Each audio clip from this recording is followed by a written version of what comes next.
Vamos a entrar al capítulo 6 hoy del segundo libro de Reyes, capítulo 6, versículo 1.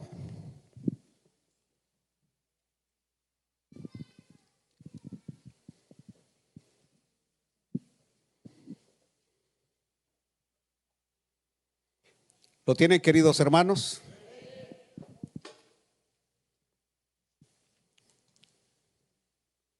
Dice así la palabra del Señor. Los hijos de los profetas dijeron a Eliseo: he aquí el lugar en que moramos contigo nos es estrecho. Vamos ahora al Jordán y tomemos de allí cada uno una viga y hagamos allí lugar en que habitemos. Y él dijo: andad. Y dijo uno: te rogamos que vengas con tus siervos. Y él respondió: yo iré. Se fue pues con ellos, y cuando llegaron al Jordán cortaron la madera. Y aconteció que mientras uno derribaba un árbol, se le cayó el hacha en el agua y gritó diciendo: ¡ah, Señor mío! Era prestada. El varón de Dios preguntó: ¿dónde cayó? Y él le mostró el lugar. Entonces cortó él un palo y lo echó allí e hizo flotar el hierro. Y dijo: tómalo. Y él extendió la mano y lo tomó. Padre nuestro, hoy estamos entrando a un nuevo estudio, Señor, donde vamos a tener muchas enseñanzas. Y te pido, Señor, que nos des iluminación, sobre todo el respaldo de tu santa presencia, que puedas edificar nuestras vidas con tu palabra, que puedas alimentarnos por medio de ella, Señor, y aclarar algunas cosas dentro de nuestra mente, Padre. Que tu nombre sea glorificado.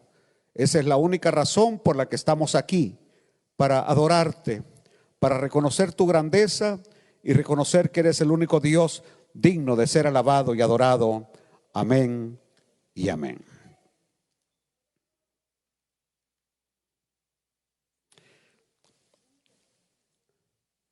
Me recuerdo cuando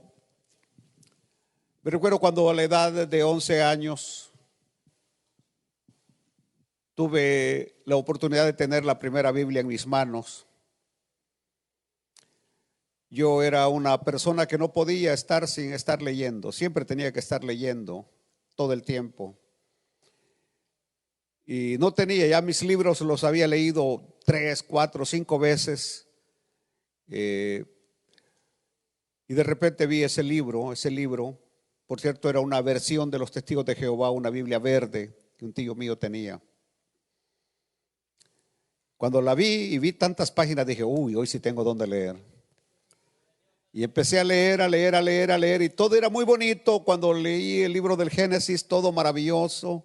Las historias de Abraham, las historias de Isaac, de Jacob, de José, todo maravilloso. Llegué al libro de Éxodo, el llamamiento de Moisés, las plagas, la caminata por el desierto, el recibir las tablas de la ley en el monte Sinaí, la roca que echaba agua, el maná que bajaba del cielo, la serpiente de bronce y todo lo que ahí, todo era maravilloso.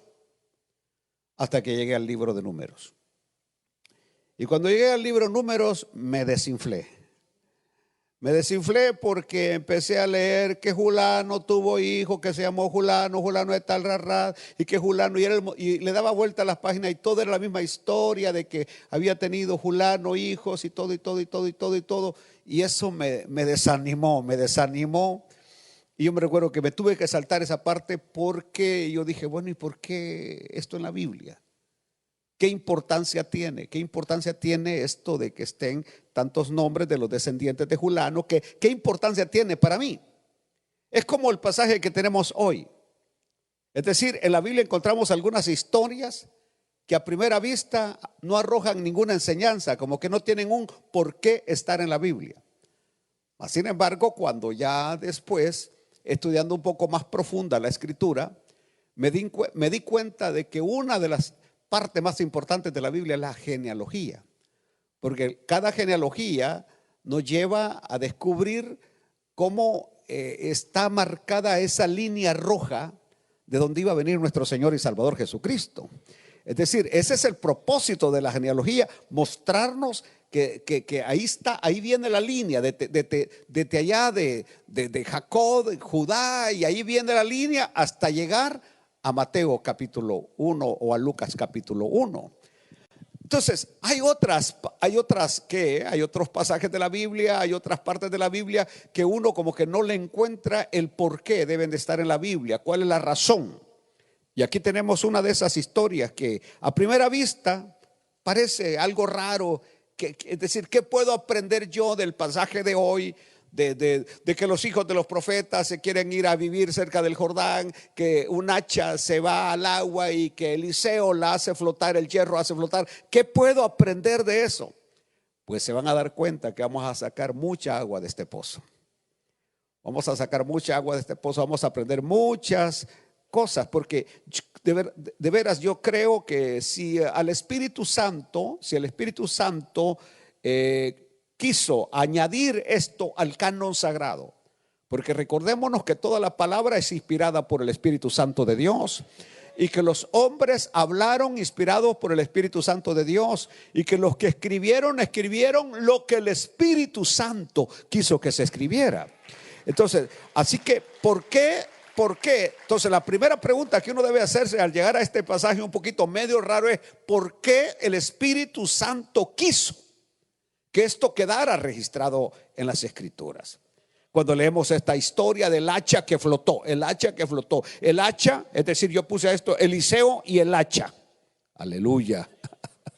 Bueno, en primer lugar hay una palabra que me llamó mucho la atención en el primer versículo, y es la palabra estrecho. Un lugar estrecho. Dicen ellos, los hijos de los profetas dijeron a Eliseo: he aquí, el lugar en que oramos contigo nos es ¿qué? Estrecho. Nos es estrecho. Así que ese es el primer punto que voy a tocar hoy, aunque no voy a ahondar, sino hasta en el siguiente mensaje. Hasta en el siguiente mensaje voy a hablar los problemas que pueden venir cuando de repente tomamos decisiones, porque en el lugar que nos sentimos estrechos, incómodos. Pues la palabra estrechez es sinónimo de incomodidad. Así como muchos hoy, me voy a adelantar un momento, que están tomando la decisión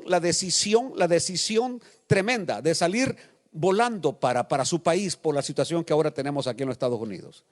Es decir, se sienten incómodos, se sienten estrechos, es decir, como que hay gente inclusive que no está saliendo de las casas. Hay hermanos que me lo han dicho, que tienen miedo hasta venir a la iglesia a congregarse porque tienen miedo a andar en la calle. Entonces, es decir, vivimos en este momento como en una estrechez, como en algo donde que prácticamente, es decir, que lo mejor es salir para Honduras, salir para México, salir para Guatemala, El Salvador, a vivir tranquilamente, a andar de nuevo en las calles, de ir al mercado sin el peligro de que algunos mal muchachos llamados inmigración o ICE nos detengan. Entonces, estrechez puede tener mucho significado, no solamente de vivienda, no solamente incomodidad, estrechez económica. Por eso les digo, este tema va a ser tan amplio como, por ejemplo, cuando toquemos el punto de mujeres que abandonan a su marido porque otro les está ofreciendo más amplitud económica, que dejan a su marido porque en el apartamentito que viven se sienten tan estrechas y tan incómodas, y alguien les está ofreciendo una casa de 2 plantas. Es decir, todo esto lo vamos a ver en este tema de estrechez.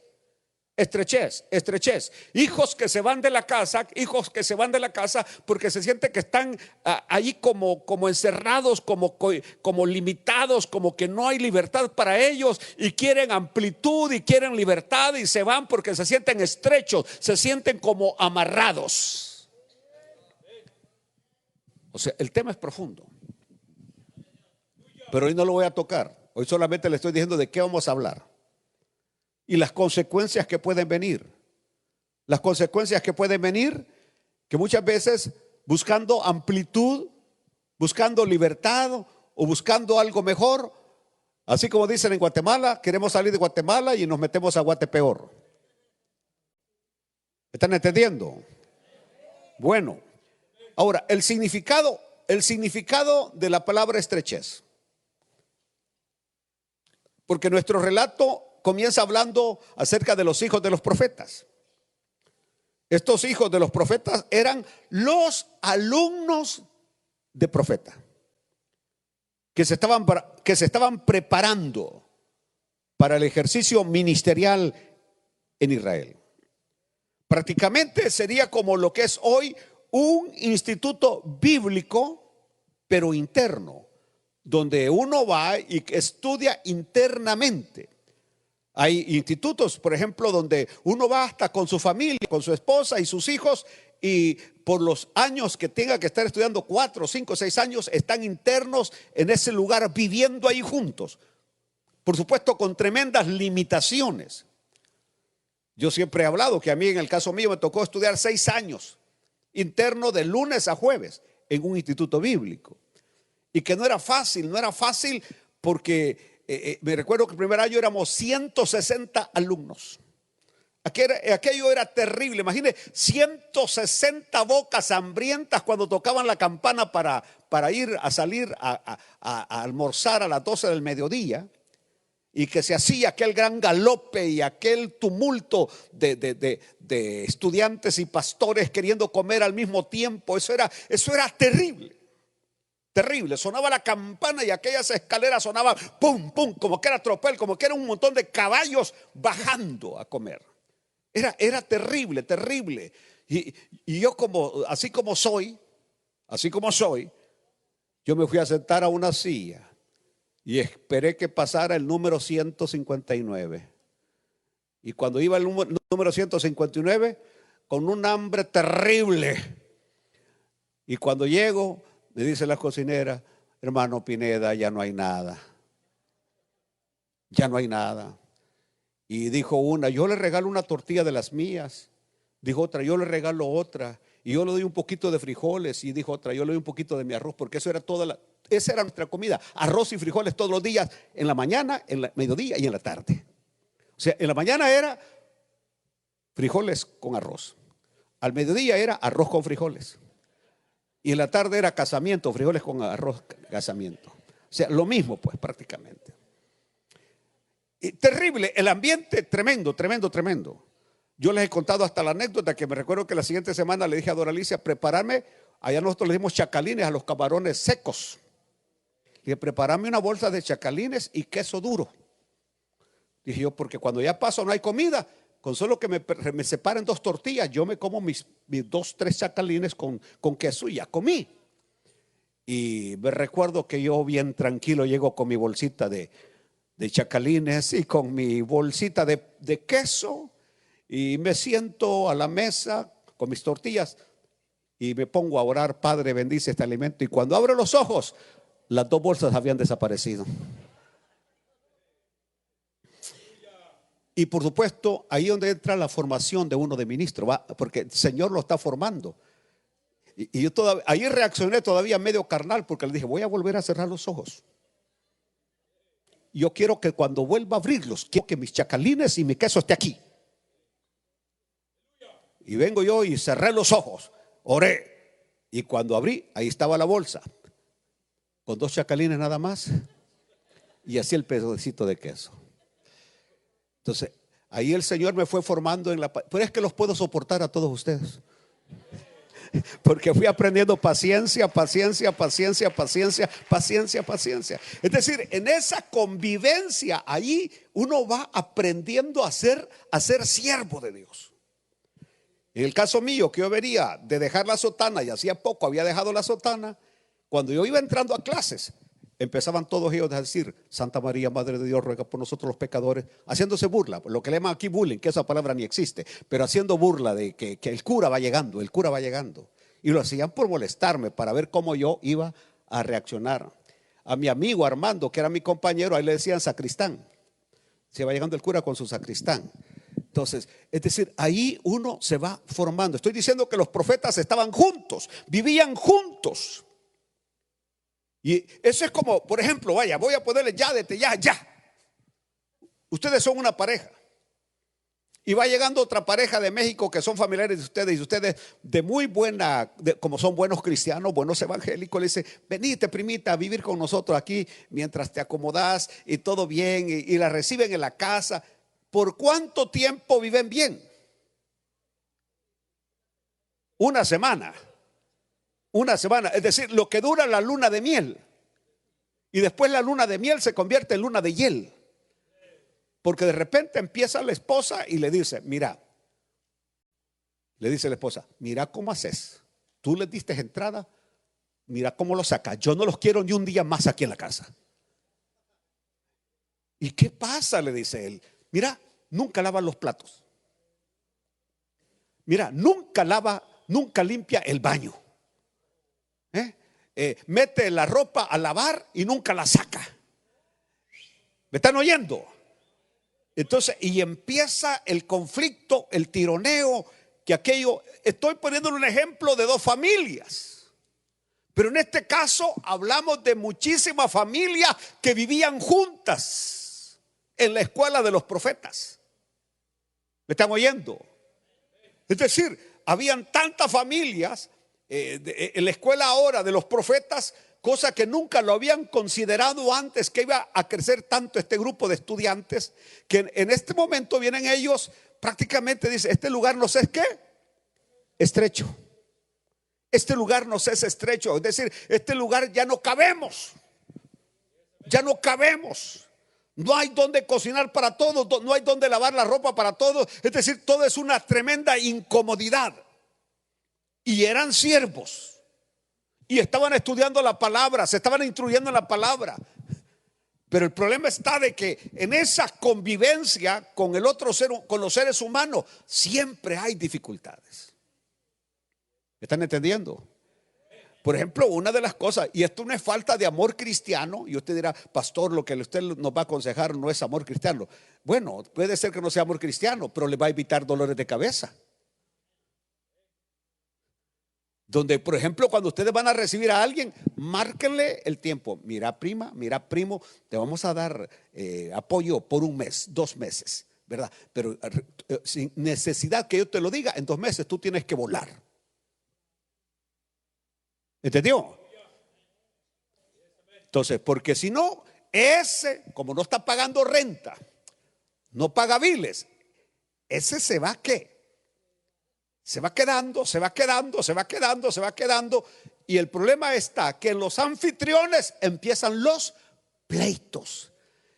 Hay pleitos inclusive por un hijo que es hijo de él o de ella y que se va a meter allí. Y claro, como uno de padre le va a decir: hijo, no estés aquí. O la madre le va a decir a la hija: no estés aquí. Lo reciben y eso empieza a dar conflictos en los hogares. Cuando la Biblia habla, por tanto dejará el hombre a padre y madre y se unirá a su mujer y será una sola carne, quiere decir que en un hogar debe haber una sola familia. Una sola. No hay lugar para el hijo mayor, ni para la hija mayor, ni para el hijastro, ni para la hijastra. No hay lugar. Porque eso va a generar ¿qué? Conflictos. Va a generar problemas. ¿Por qué? Por la estrechez. Aleluya. Bueno, ahora, estos hijos de los profetas, vuelvo al tema, eran hombres que estudiaban la palabra de Dios. Eran hombres que buscaban servirle a Dios con su familia. Y usted puede decir: ¿cómo es posible que personas que estaban estudiando la palabra de Dios, personas que estaban queriendo servirle a Dios, terminaran sintiéndose en esa incomodidad? Pues sí, porque somos humanos y tenemos reacciones como humanos. Todavía no tenemos alas para volar. Aleluya. No tenemos alas. Bueno, así que ellos vivían juntos en un mismo lugar. Y el lugar se había vuelto ¿qué? Vaya, dígalo conmigo para que no se le olvide. El lugar se había vuelto ¿qué? Estrecho. Estrecho. Incómodo. ¿Por qué fue que nosotros tuvimos que partir el culto el día domingo, uno a las 8 y otro a las 10? Porque el lugar se había vuelto ¿qué? Estrecho. No cabíamos. No cabemos. Si la iglesia se juntara el día domingo en culto de 8 y 10, no caberíamos, especialmente no hubiera un lugar en el estacionamiento. Sería terrible. Por eso tuvimos que tomar esa decisión de partir la iglesia en dos el día domingo para poder estar sin esa estrechez. Muy bien. Esta palabra estrechez por algo aparece 1100 veces aproximadamente en el Antiguo Testamento. Y cuando una palabra aparece muchas veces, porque quiere dejarnos una enseñanza. Una enseñanza. Es decir, esta palabra hoy a nosotros nos va a enseñar no solamente aspectos de vivienda, no, muchos aspectos donde la palabra estrechez se puede aplicar para beneficio de nuestra vida. Muy bien. Ahora, en este caso, este era el lugar donde ellos vivían, en el mismo lugar. No sabemos exactamente cuántas familias de hijos de profetas estaban juntos. No lo sabemos. Ahora, en ese mismo lugar que vivían era la escuela. Era el lugar de adoración. El lugar de adoración. Es decir, todo allí unido, mezclado, la incomodidad del lugar. Pero vamos a ver más adelante cuál era el problema, por qué el lugar se había vuelto estrecho.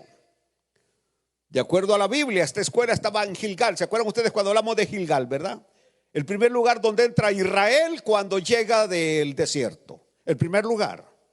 Y ahí establecieron el tabernáculo. Y ahí establecieron la escuela de los profetas. Ahora ellos quieren expandirse debido a la incomodidad que sienten. Quieren un lugar más amplio. Y deciden moverse ¿a dónde? A las orillas del Jordán. ¿Por qué? Porque ahí había agua. ¿Por qué? Porque ahí había madera. ¿Por qué? Porque la tierra era fértil. Porque la tierra era fértil. Porque había madera. Había madera, había pescado. Y ahora ustedes lo ven así, pero no lo estoy aplicando ni estoy hablando de manera alegórica cómo vamos a aplicar eso. Se están moviendo porque allá ven las condiciones mejores.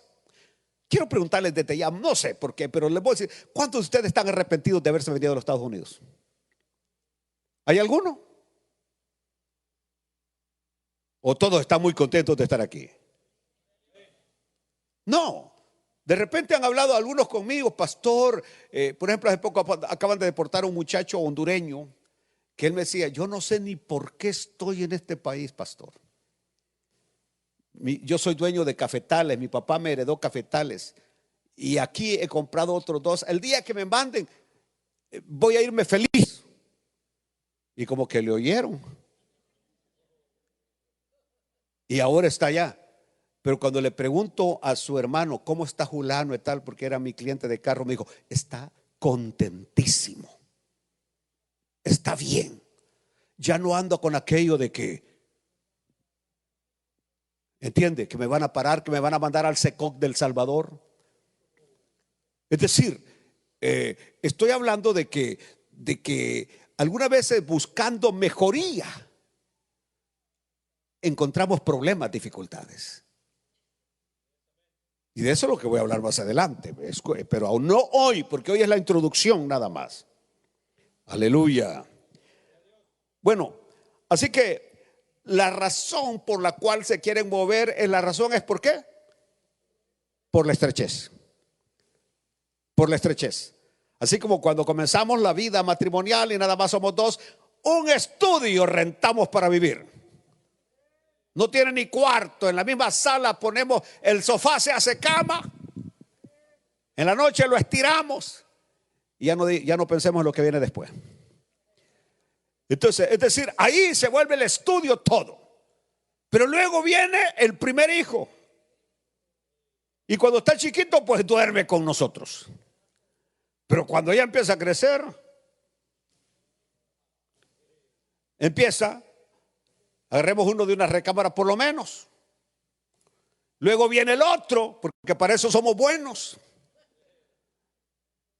Y de repente el otro, y el otro. Y cuando venimos a ver, ni el apartamento de 3 recámaras es suficiente. Es suficiente. ¿Se siente qué? Estrecho.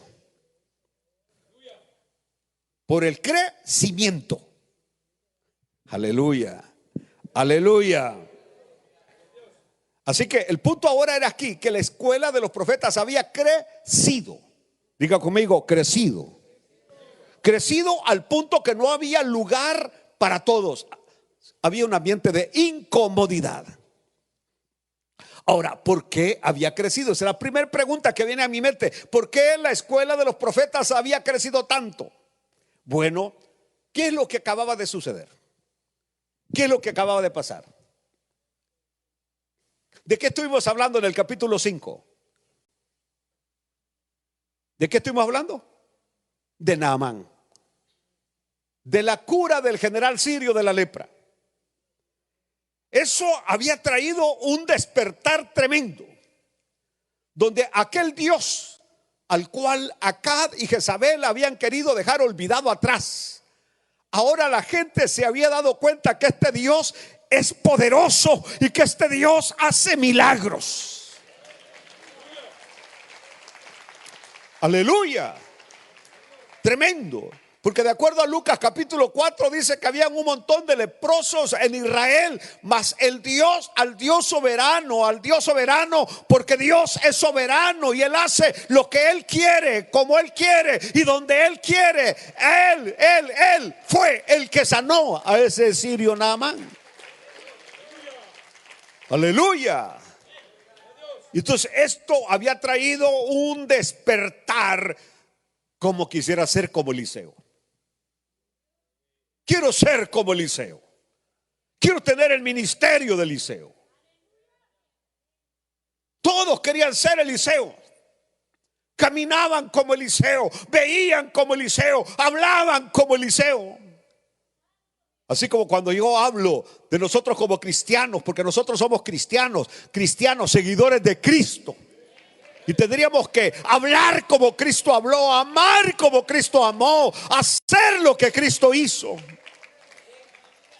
Porque somos cristianos.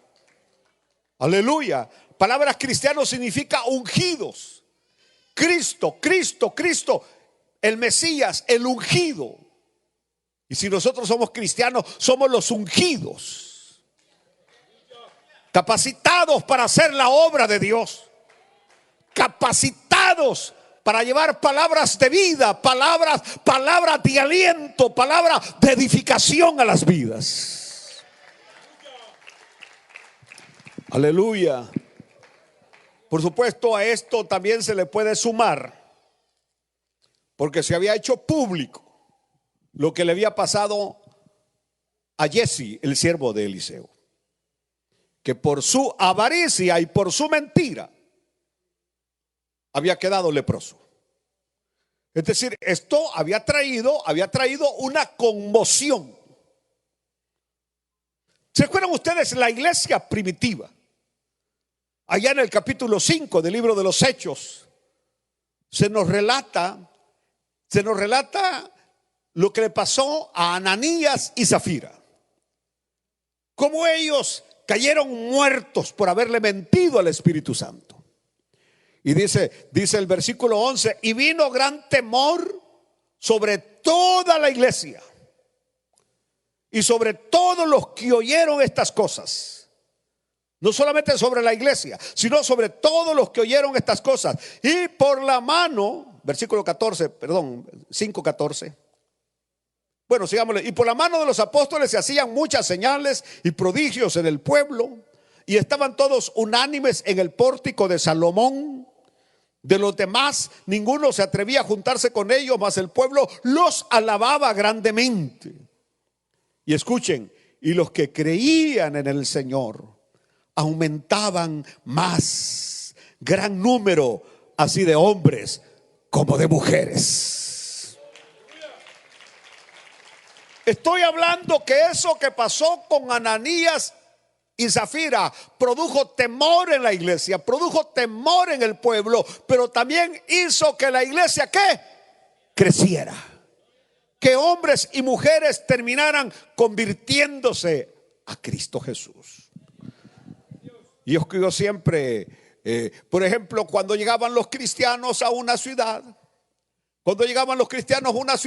venían la gente y se decían: ahí vienen los que alborotan la ciudad. Apenas aparecía Pablo con su equipo de trabajo evangelístico, empezaban ellos a alarmarse: ahí vienen los que alborotan la ciudad. Es decir, la iglesia que no alborota es una iglesia que no tiene vida. La iglesia que tiene vida alborota.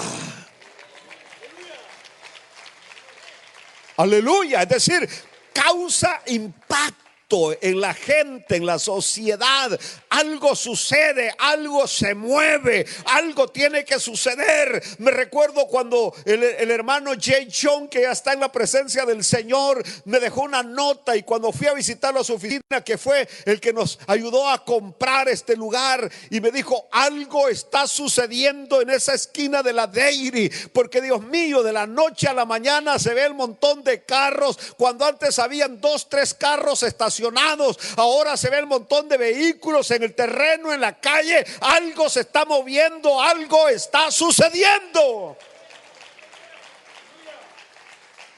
Y yo se lo voy a decir esta noche: lo que Dios hace y lo que Dios levanta, nadie lo puede parar y nadie lo puede destruir. Así como la iglesia del Señor es triunfante y va siempre de triunfo en triunfo, la iglesia tiene que ir hacia adelante.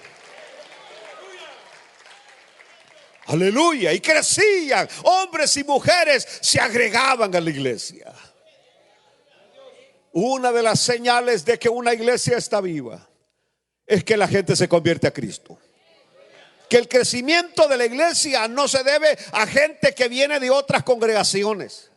Cuando una congregación anda invitando a gente de otra iglesia, esa iglesia está muerta y no sirve para nada. El que tiene verdadero llamado sabe que si predica la palabra de Dios van a haber conversiones.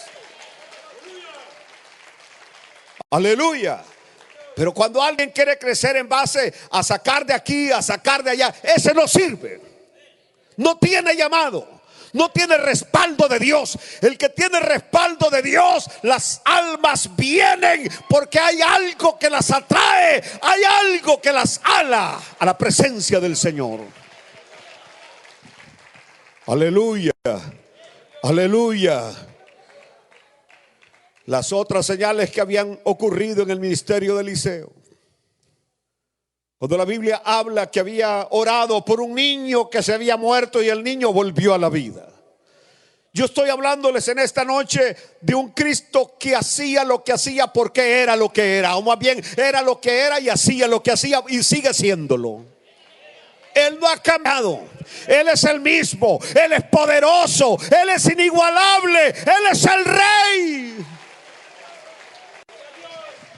Gloria a Dios. Aleluya, aleluya.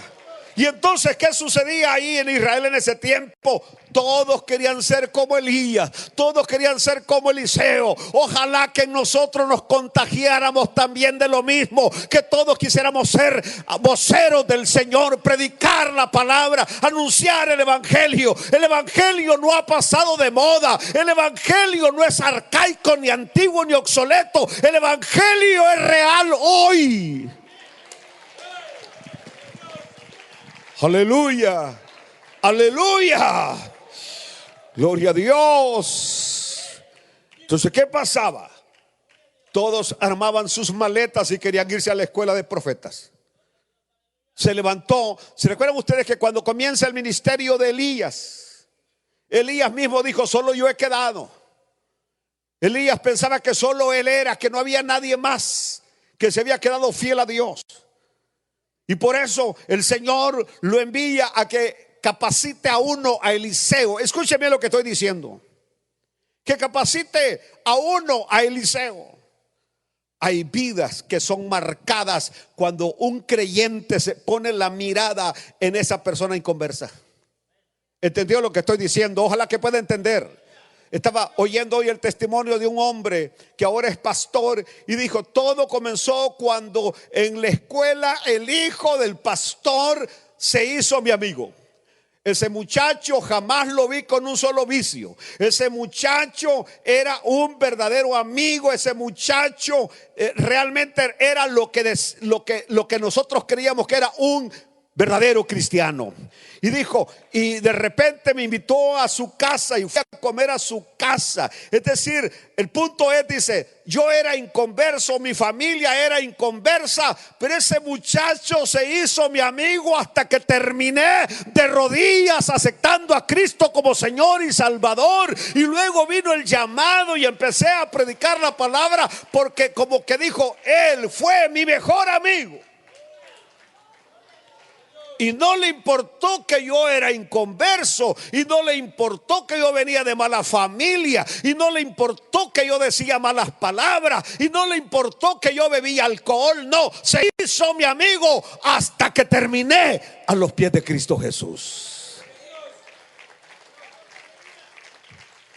Y por un momento dije, si cada uno de nosotros aquí en la iglesia cristiana de Benecer nos hiciéramos amigos de un solo impío, un inconverso, una mujer no cristiana, y que usted se hace amigo, amiga de esa persona, y que usted no va a descansar hasta ver a esa persona que viene al altar recibiendo a Cristo Jesús. Les hago el reto que escojan a alguien para ganárselo para Cristo.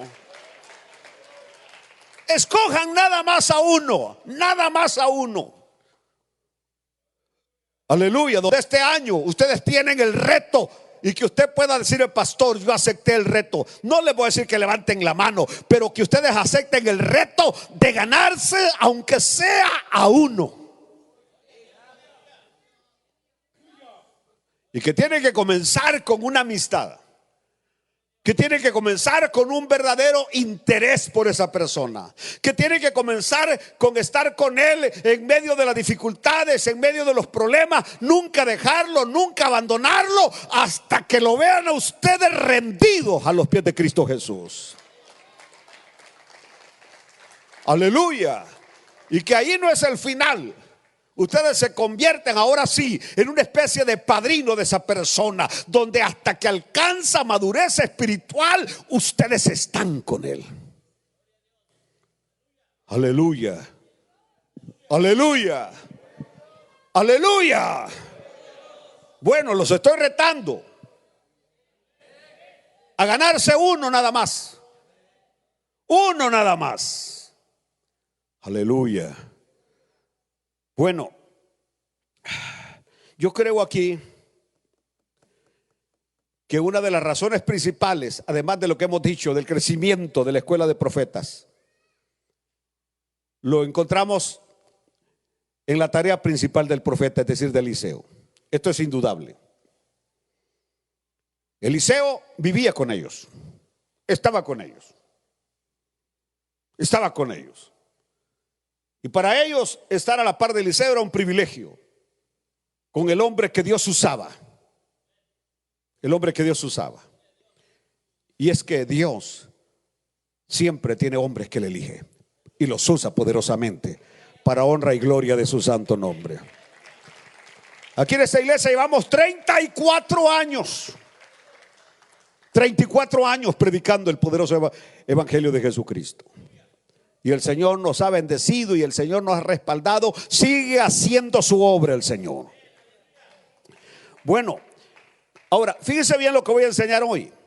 Porque este profeta, número uno, él reconocía que su principal tarea era ser vocero de Dios. Vocero de Dios. La tarea de este profeta era ser vocero de Dios. Es decir, transmitir la palabra de Dios. Transmitir la palabra de Dios con un mensaje de arrepentimiento. Y van a ver ustedes la diferencia entre Elías Y la diferencia entre Eliseo y la diferencia de Jeremías y la diferencia de Isaías y la diferencia de Juan el Bautista con los que se hacen llamar profetas hoy. Los profetas de aquel tiempo predicaban la palabra de Dios. Eran voceros de Dios con un mensaje de arrepentimiento. Un mensaje que no les agradaba a muchos. No un mensaje que te vienen días mejores, que te voy a profetizar que te vienen días mejores, que te viene una casa mejor, que te viene un empleo mejor. Esos son los profetas de hoy que no son profetas. Aquellos profetas hablaban de arrepentimiento, y ustedes hoy van a empezar a distinguir el que es verdadero profeta de Dios. Su mensaje es un mensaje de arrepentimiento.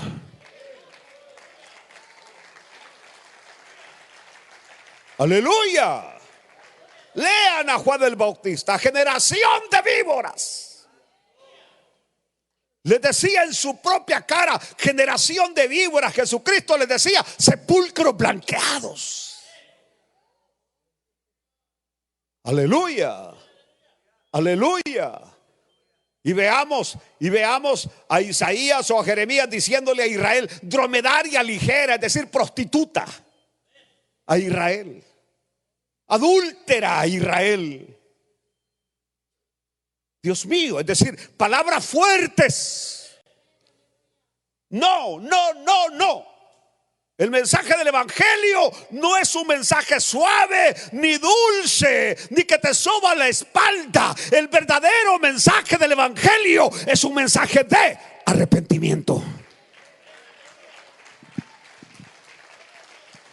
Y usted dirá, bueno, Jesús hablaba con amor. Sí, cómo no. Lea el capítulo 6 del Evangelio de San Juan. Cuando vienen los apóstoles, incluyendo Pedro, y le dice, Señor, se te están yendo. Se están yendo. Mira, los que se van.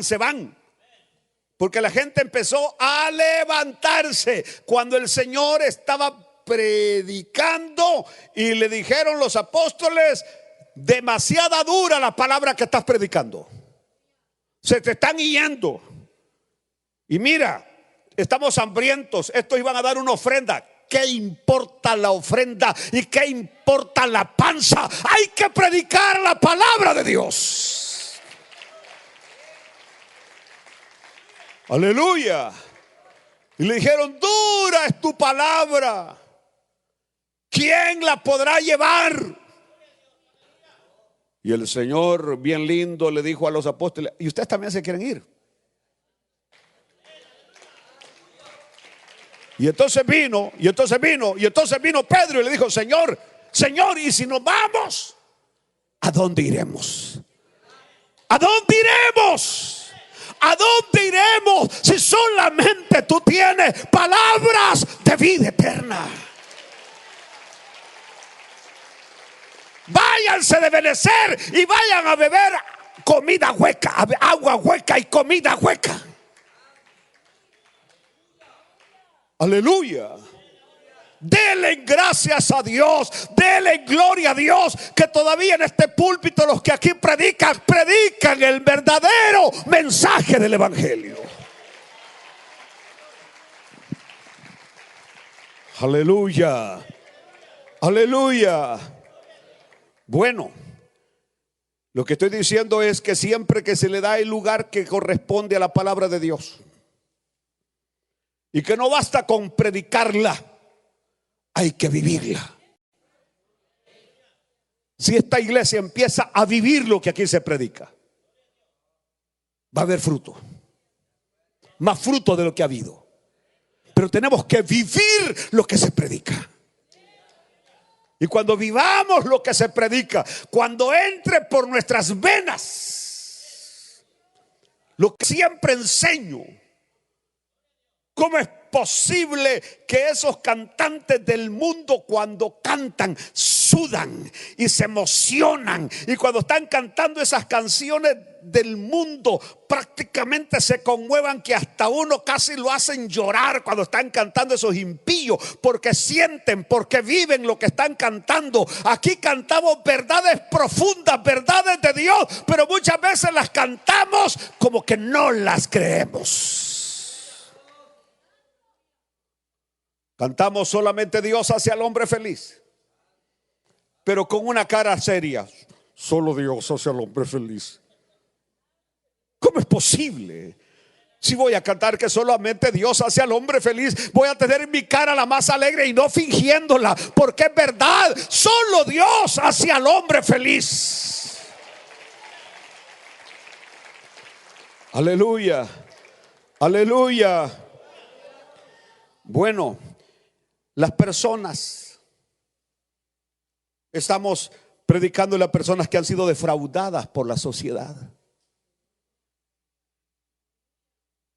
Personas que han sido marginadas, así como los leprosos que eran sacados de la sociedad, así como aquellos que tenían algún defecto físico y no podían entrar a las sinagogas ni al templo. Prostitutas que no pueden ir a una iglesia porque las sacan de las iglesias. Jóvenes que andan aretes en la nariz o en las orejas y por eso no les permiten entrar a las iglesias. Personas viciosas que no les permiten entrar a la iglesia. ¿Y por quiénes vino Cristo? Cristo no vino por justo. Cristo vino por ese montón de desalmados que necesitan a Dios en sus vidas. Aleluya. Yo quisiera que entendiéramos que en esta iglesia, que es una clínica, es un hospital del alma, las prostitutas pueden venir, los borrachos pueden venir, los leprosos pueden venir, los drogadictos pueden venir, los mentirosos, adúlteros, fornicarios, bienvenidos. Aleluya. Eso sí, cuando el Señor los salva, vete y no peques más. Aleluya, aleluya. Antes teníamos en las puertas un montón de hipócritas, diáconos hipócritas, que no dejaban entrar a este montón de gente, que venían los pantalones que se le venían cayendo. Vaya, se sube los pantalones y luego regresa a la iglesia. Deje que Dios haga la obra en ellos.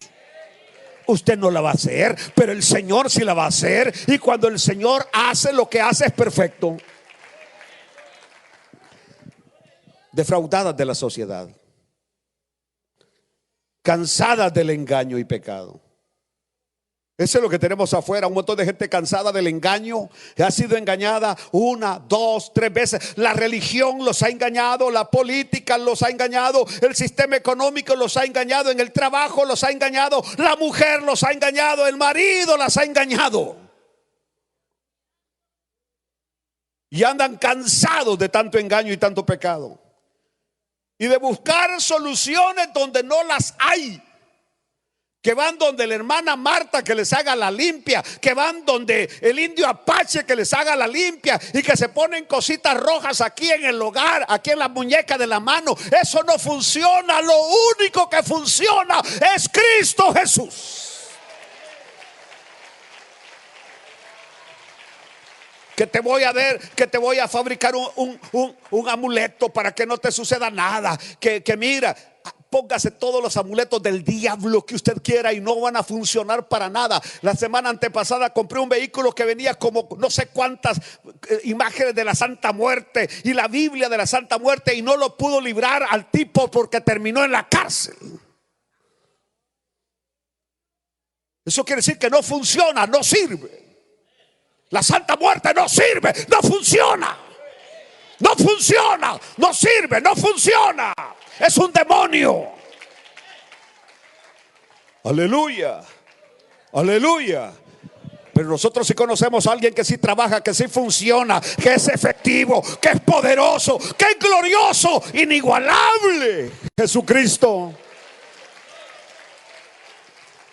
Buscando respuestas, soluciones donde no las hay. Personas que que son capaces de reconocer sus necesidades, personas que son capaces de reconocer que son débiles, que no aparentan lo que no son, que pueden venir al altar y decir: Señor, ten misericordia de mí, soy débil, Señor, te necesito en mi vida. Aleluya. Y que no quieren aparentar que porque andan una Biblia y porque andan un sticker en el carro son cristianos. El cristianismo se vive por dentro, no por fuera.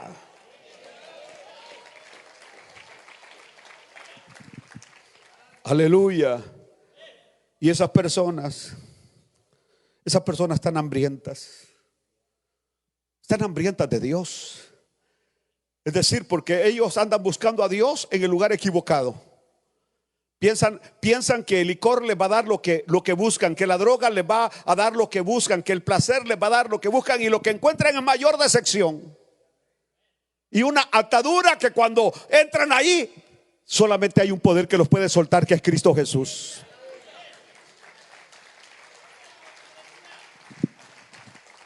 Aleluya.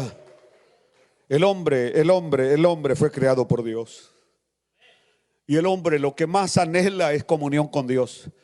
Yo espero que usted sienta esa necesidad de tener comunión con Dios, de platicar con Dios, de sentirse protegido con Dios. ¿Saben cómo es esto? Como cuando éramos niños y nos acercábamos donde nuestro papá o mamá, cuando nos sentíamos en peligro, nos acercábamos a ellos. Allá por el día del 3 de mayo en mi país salían a unos que se vestían de diferentes de personajes hasta de diablos se vestían y salían bailando, y nosotros los niños les teníamos miedo porque nos asustaban. ¿Y qué hacíamos nosotros? Correr a la par de papá, a la par de mamá, a la par de la abuela, y ahí nos sentíamos seguros. Señores, señoras, no hay lugar más seguro que estar cerca de Dios.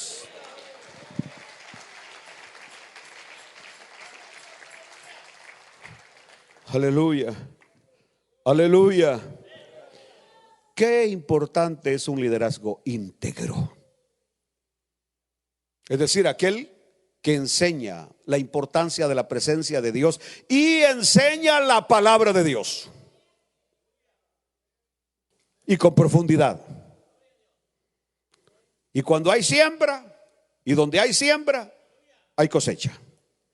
Si sembramos palabra de Dios, va a haber fruto, va a haber cosecha. Créanlo.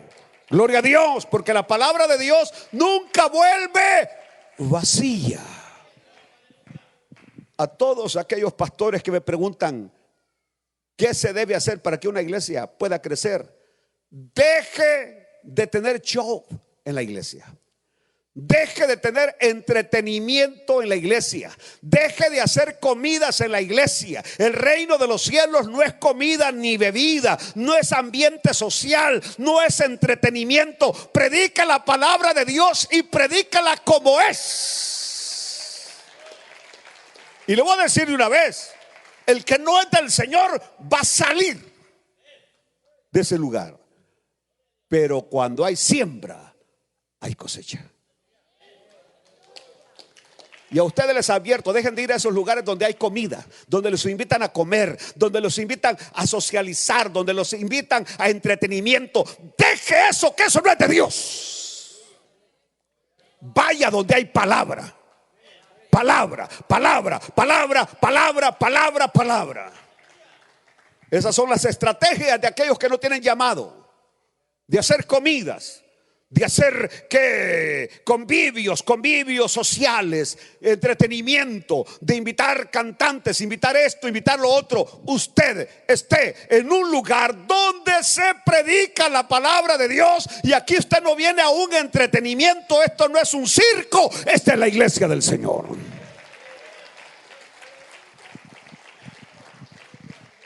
Voy a terminar, porque este paralelismo entre lo que estamos estudiando acerca de este milagro y la iglesia es un paralelismo tremendo. Paralelismo tremendo. La escuela de los profetas había crecido. ¿Por qué había crecido? Porque había un tremendo hombre de Dios que se llamaba Eliseo. que predicaba la palabra de Dios con profundidad. Por eso había crecido, porque predicaba, es decir, que no tenía anzuelos para jalar a la gente, sino que la gente estaba llegando por multitudes, querían estudiar, querían prepararse, querían servir a Dios. Aleluya, aleluya. Bueno, voy a terminar con Habacuc capítulo 3 versículo 2. Escuche lo que dice Habacuc y después de eso ustedes pueden ir a dormir en paz. Oh Jehová, dígalo conmigo, oh Jehová, he oído tu palabra y temí. Oh Jehová, aviva tu obra en medio de los tiempos. En medio de los tiempos, hazla conocer. En la ira, acuérdate de la misericordia. Póngase de pie en esta noche. Y amado Padre Celestial, Dios de toda bondad, amoroso Dios, tú eres el único que con el glorioso Espíritu Santo puedes convertir el alma del hombre, atraerlo a ti y sacarlo de la ignorancia y de las tinieblas para que conozca, Señor, la gran verdad del Evangelio. Si en esta noche a ti te place salvar, salva. No solamente a los que están aquí, Señor, reunidos, pero a aquellos que están en sus hogares, por internet, por lo que sea, viendo, oyendo este mensaje, que sus vidas sean tocadas en el maravilloso y poderoso nombre de Jesucristo. Amén y amén. Quiero hacer una invitación para alguna persona en esta noche que haya entendido que solo el Señor tiene la respuesta para su vida. Hay alguien que quiera levantarme la mano y que me diga: pastor, quiero entregarle mi vida al Señor en esta noche. ¿Hay alguien?